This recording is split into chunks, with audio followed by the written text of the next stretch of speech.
ही recipe केल्यानंतर वेगळी भाजी बनवायची गरजच नाही पडली। सोयावडीचा असा वापर मी पहिल्यांदाच केला आणि व्हिडिओमध्ये ह्या ताईंनी जशी रेसिपी बनवली तशीच तंतोतंत बनवण्याचा मी प्रयत्न केला।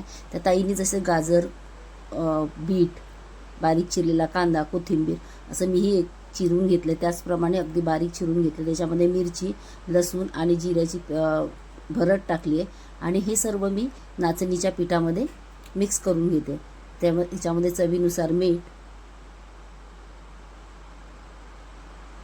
असं आपल्याला जसं थालीपीठाला आपण जसं पीठ मळतो त्याचप्रमाणे ह्याच्यामध्ये थोडं थोडं पाणी टाकून मी ते मळून घेतलं।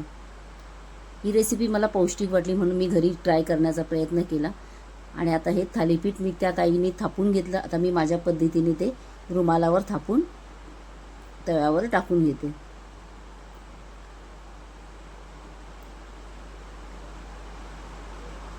छान असं थालीपीठ थापून झालेलं आहे। थोडंसं तेल बाजूनी सोडून घ्यायचं।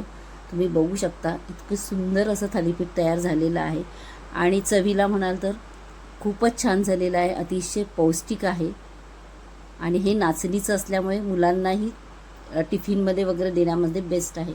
तर इथे झालेलं आहे, दह्यासोबत किंवा चटणीसोबत तुम्ही सर्व करू शकता। तुम्हीही अशी ही रेसिपी अगदी घरी एकदा तरी ट्राय करून बघा, तुम्हाला नक्की आवडेल।